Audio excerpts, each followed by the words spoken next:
Yeah, good morning everyone. I am Dr. Charu Agrawal from the Department of Computer Science and Engineering of AKGEC Ghaziabad. Today I am here to give my lecture on the topic genetic algorithm, which is the part of the subject machine learning techniques, subject code KCA 055. It is the subject of the 5th SEM in the Computer Science and Engineering department. Today I am discuss the genetic algorithm, a major part of the unit 5.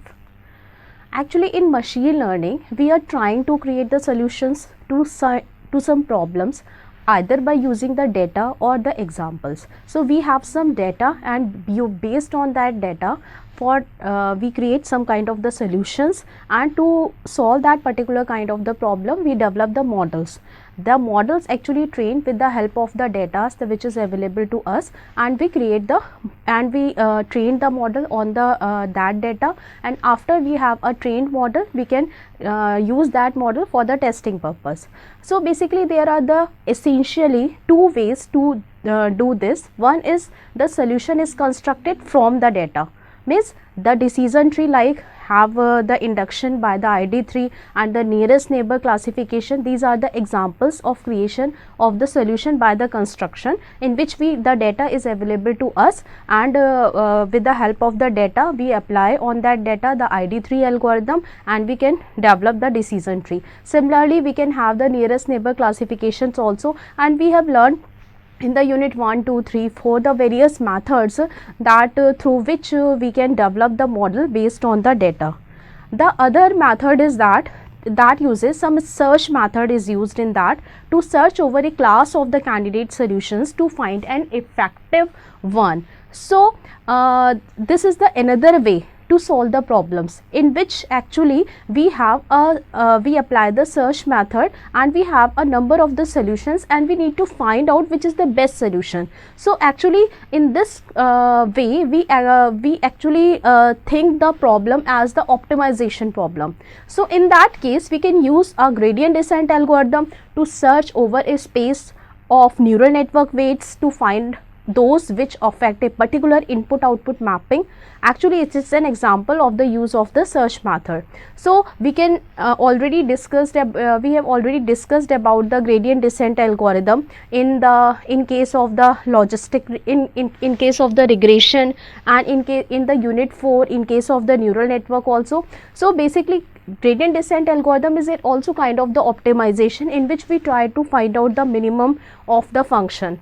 Similarly, we also have the genetic algorithms in this category. Genetic algorithms are the stochastic search algorithm which are often used in the machine learning applications. Whenever you have a word like stochastic means the randomness. So genetic algorithm actually a random search algorithm which is used in the machine learning applications to solve the problems. So today in this lecture we go more deep into the genetic algorithms. Now overview of the GA, the genetic algorithm. Actually it provides an approach to learning motivated by the biological evolution. Here you can see the name of the genetic algorithm, that genetic algorithm. Basically genetic words come from the human biology. That what the researchers have done, what they have used, they have actually explored the way in which the human evaluation is held in the past. Like from this diagram you can see that how the human evaluation takes place in the past. So they have explored that the way in which the human evolution takes place in the past, and they try to implement it in the mathematical formulation in the form of the algorithm. So actually the evolution is known to be successful and the robust method for the adaptation within the biological systems. So evolution, actually the human evaluation is the most successful method. So they have taken that idea, and that idea is also implemented in solving the various problems. So we have the optimization problems that can be solved with the help of this kind of the algorithms. Now the one more very important term when we are discussing the genetic algorithm is evolutionary computation. Evolutionary computation simulates evolution on a computer. The result of such a simulation is a series of optimization algorithms, usually based on a simple set of rules. Optimization, what it do? Optimization actually iteratively improves the quality of the solutions until an optimal or at least feasible solution is found. So what actually this genetic algorithm comes, this genetic algorithm is come under the category of the evolutionary computation. Evolutionary computation, what it will do? It will find out the set of the solutions, and from the set of the solutions we need to find out the most optimized one. And which is the most optimized one, the least feasible or an optimal solution, we need to find out from that set of the solutions. So we need to find out by using some measurement, some kind of the function to evaluate each and every solution, and based on that, based on the evaluation of that function, we need to actually find out which solution is the best solution from the set of the solution. So that is actually the evolutionary computation, in which the solutions are evolving from one generation to the other generation. So like in the previous slide we have seen that the human evaluation, how the human evaluation takes place.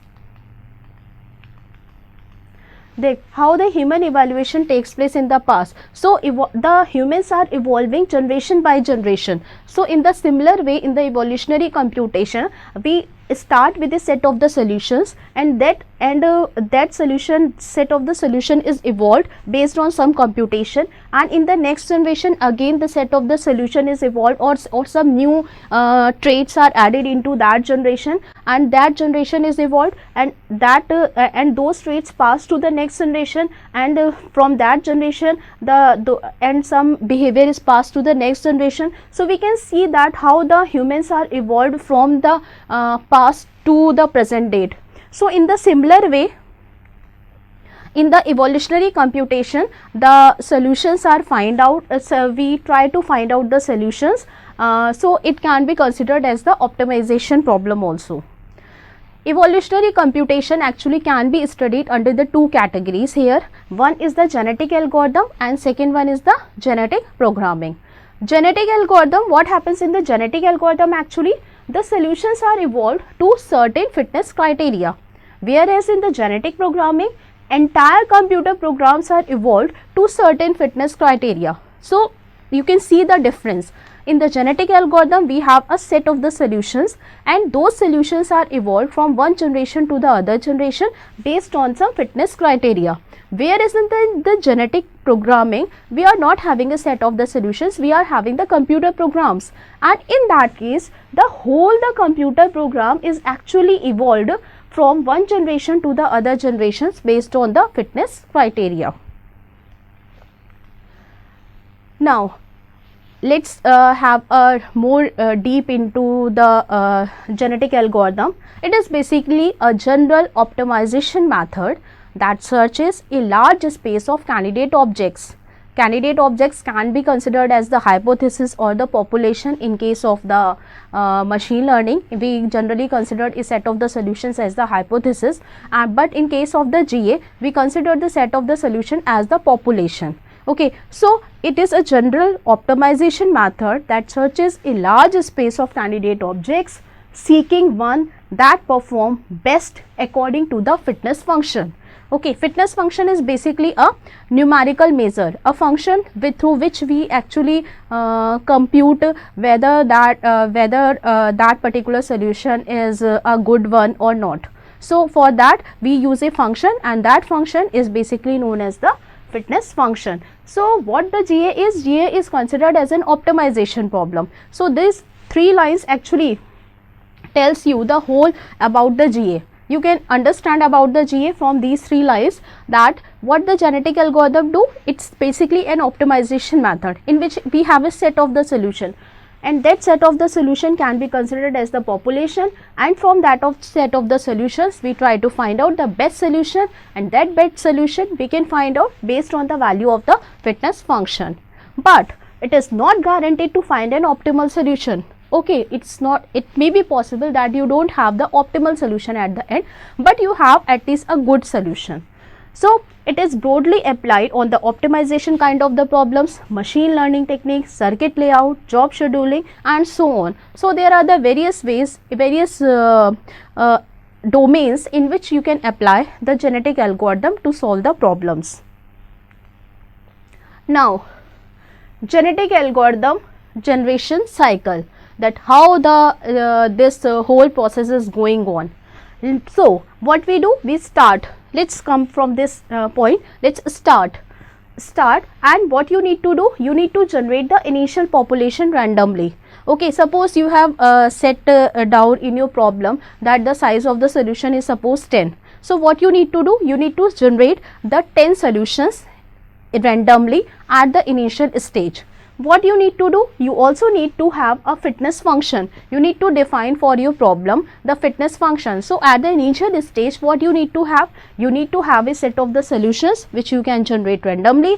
You have the definition of the fitness function. What you need to do, whatever be the solutions you have generated randomly, you need to evaluate each and every solution from that population using the fitness function. Okay, so when you apply the fitness function to each and every individual, it will give you a numerical value, and from that numerical value we can easily find out where how much that fitness function, how much that particular solution is good for us or not good for us. Okay, next we see stop or not. Next we need to find out we need to stop here or not. If yes, then we select the best individual and then we have the result. If no, then we need to go for the selection of the parents and from these individuals, and when we perform the selection of the parents, after that whatever be the parents are selected, on those parents the crossover operation is applied, mutation operation is applied. These two operations are basically considered as the genetic operators.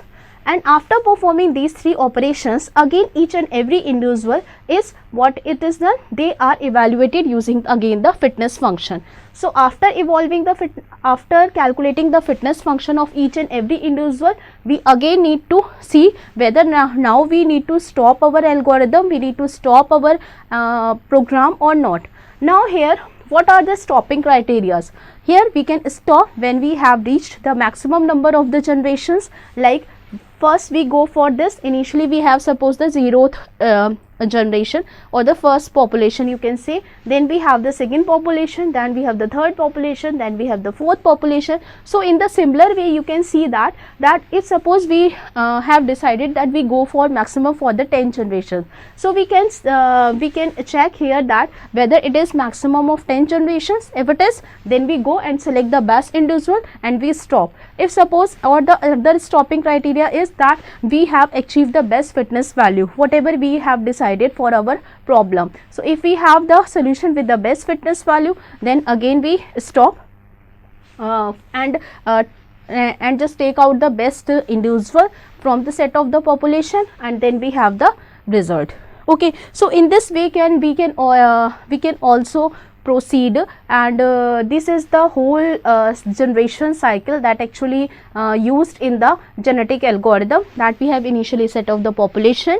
We need to find out the fitness value of each and every individual of the population. Now we need to check whether we need to stop here or not. If we need not to stop here, then we need to go for these three methods, and then again we need to evolve, we need to compute the fitness value for each and every individual. So the major focus here is the fitness function, how we need to select the parents, what is the crossover operator, what is the mutation operation. These are the main points in the case of the genetic algorithm that we see later on. So in GAs, what we have a pool or a population of possible solutions to the given problem. Okay, so in this we have, for any given problem we have a set of the solutions. Okay, so these solutions then undergo recombination and the mutation operation. Recombination is the synonym, or you can say the another word for the crossover operator. So these solutions undergo the recombination and the mutation operation like in the natural genetics and producing the new children, and the process is repeated over the various generations until we have the satisfactory result for us or near optimal result for the problem that we are discussing. Now, each individual can also be known as the candidate solution is assigned a fitness value based on its objective function value and the fitter individual, and from the set of the solution the individual which have the higher fitness value, they are known as the fitter individuals, and the fitter individuals are given a higher chance to mate and yield more fitter individuals. So this is in line with the Darwinian theory of the survival of the fittest. As we know this theory, that the one who have the more chance, who is the more fitter individual, they have the more chance to survive in the next generation. So the fitter individual, they have the higher chance to mate and to produce the new offsprings in the next generations.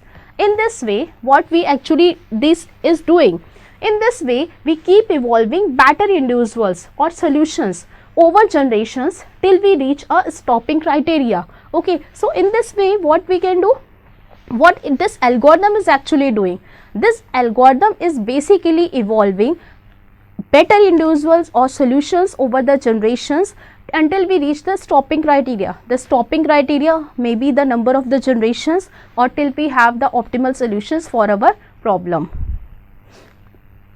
Now, what are the basic terminology that can be used, that we actually use when we develop the genetic algorithm in that case?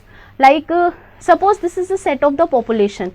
Okay, so this is the set of the population like we consider, in which, so population is a set of the chromosomes. So in this basically in the genetics term, what we call each the in the population, the every solution is a chromosome. So every solution is basically a chromosome in that case. So if suppose we are saying in a population we have 10 individual solutions or 10 candidate solutions, it means in terms of the genetics that we are having the 10 chromosomes in that solution, okay, in that population, sorry. So in this whole set of the population, you can say that there are the 1, 2, 3, 4, 5, 6, 7, 8, 9, 10, 11, 12, 13. Suppose the 13 solutions are there, so we can say 13 chromosomes are there. So this is a one chromosome, this is another chromosome. So you can see that each and every row is a chromosome or is a solution in the population. Now what is that actually chromosome is indicating? That chromosome is, suppose this is a single chromosome. Now in that chromosome we are having 1, 2, 3, 4, 5, 6, 7, 8. 8 genes total are there. So you can hear on news and in the books the various terminology that chromosomes, gene. Okay, so basically chromosome is a set of genes. So here this chromosome is a set of the 8 genes. Each and every individual in the chromosome, in a single chromosome, each and every position in the chromosome is known as a gene, and the value of that gene is known as the allele. Okay, so the value of that gene is allele value. So you can see that this is a chromosome. Chromosome is a collection of the genes, and each value and each gene has some particular value with it. Now population can be see that it is a subset of all the possible or encoded solutions to the given problem. The population for a GA is analogous to the population for human beings, except that instead of human beings we have the candidate solutions representing the human beings. Chromosome is one such solution to the given problem. Gene is one element position of a chromosome. Okay, so we have seen in the previous slide that gene is the one element position of the chromosome, and whatever be the value a gene takes for a particular chromosome is known as allele. Okay, so that is known as this term. What is the fitness function? A fitness function in a two-line definition, simply defined, is a function which takes the solution as input and produces the suitability of the solution as the output. Now the genetic operators, these alter the genetic composition of the offspring. These include like the crossover operator, mutation operator, the selection operators, that comes under the category of the genetic operators. So these are the basic terminology, a very simple one line definitions of all these terms. Now what actually we are discussing this particular genetic algorithm in the syllabus of the machine learning. So let's have a look on GA in machine learning. GA generates successor hypothesis by repeatedly mutating and recombining parts of the best currently known hypothesis. At each step, a collection of hypotheses called the current population is updated by replacing some fraction of the population by offspring of the most fit current hypothesis. So in this way, like in machine learning we are doing, so here in the GA we also at each step replacing some fraction of the solution by the most fit hypothesis at each step. Now how can we represent the hypothesis? We are discussing that the chromosomes, the hypothesis or a candidate solution, these you can treat as the synonym in case of the genetic algorithm. Now what are the various ways in which we can represent the hypothesis? The hypothesis can be represented, or the solution or the chromosome can be represented in these ways, like we can have the binary representation of that, integer representation or the real valued representation. In case of the binary representation, each gene value is either a 0 or 1. Okay, so all of you know that the binary is taking only the value of 0 or 1. So if we are having the binary representation for our solution, so we are having the value either the 0 or 1. In case of the integer representation, we have as the gene value as 1, 2, 3, 4, 5, 6, 7, 8, 9, whatever be the integer values we can have. In case of the real valued representation, we can have the decimal value in this, like 0.5, 0.6, 0.8. So this is another way to represent the hypothesis. Now hypotheses in GA are often represented by the bit strings so that they can be easily manipulated by the genetic algorithm. Although we are having the three kinds of the representation for the hypothesis, but the most usual way, most common way or you can say the most easy way is the binary representation.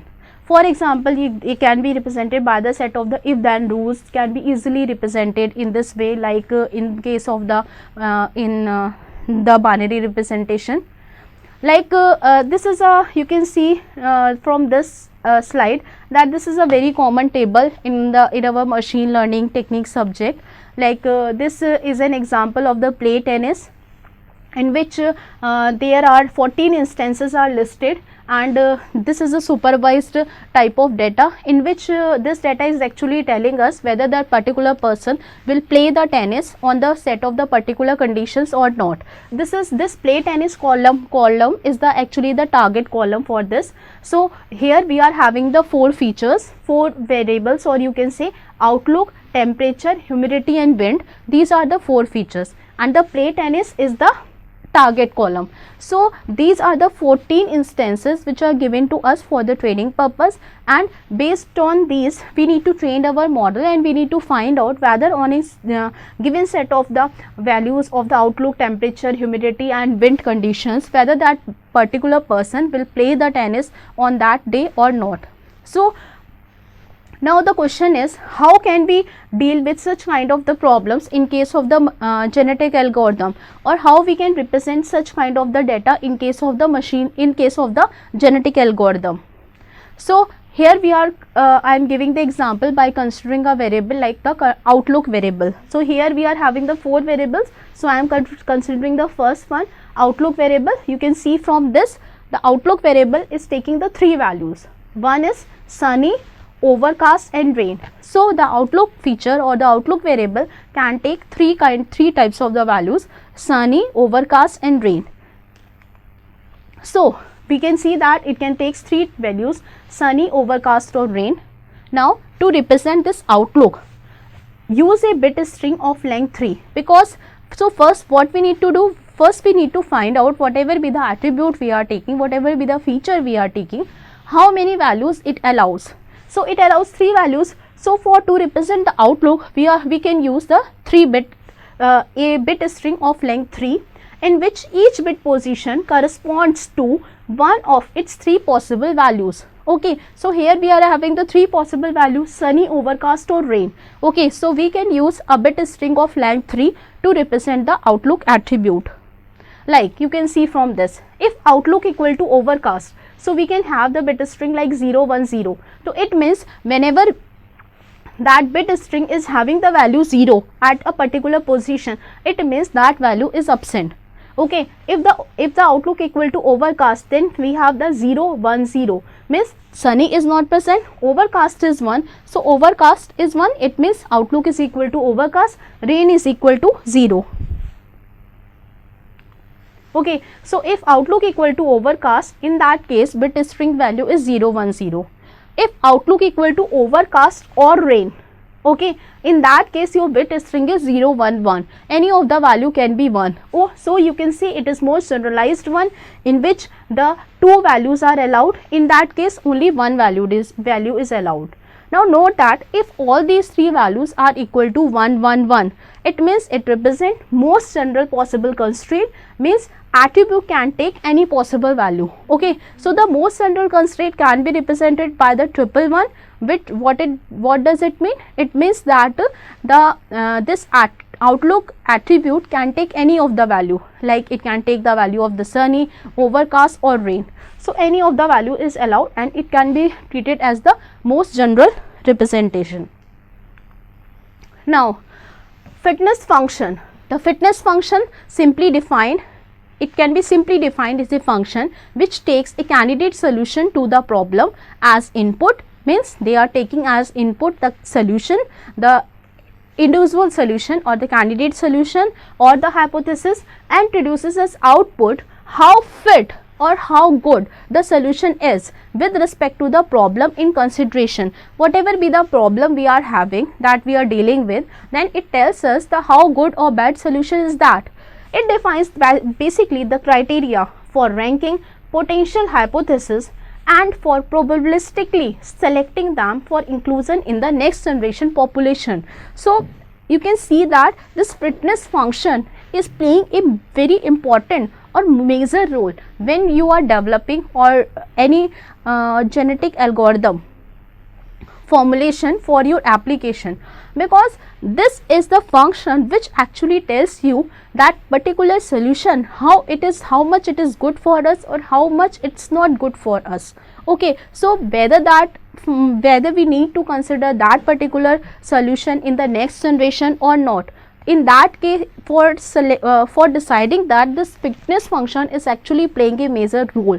So we need to design this fitness function for our solution in a very careful way, that which parameters we need to consider in describing this function and which parameters are more important for us. So we give more weightage to those parameters in designing the fitness function.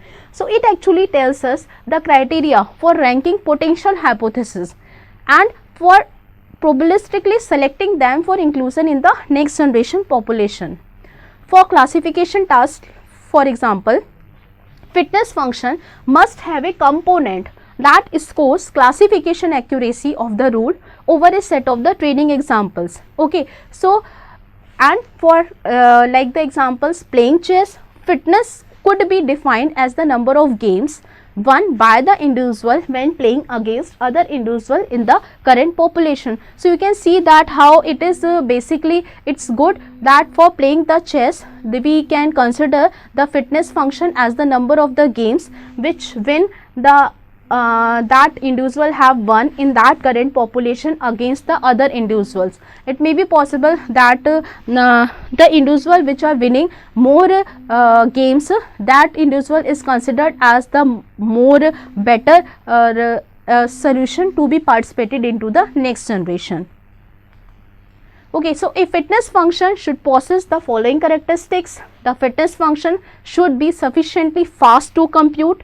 It must quantitatively measure how fit a given solution is how fit individuals can be produced from the given solution. Okay, so in today's lecture we have discussed what actually the genetic algorithm is, the generation of the genetic algorithm, what are the main terms in the genetic algorithm that we need to consider, what is the importance of the fitness function. So all these things we have discussed in today's lecture, and further we will discuss in the next lecture. Thank you so much. Thank you guys for the listening. Thank you everyone.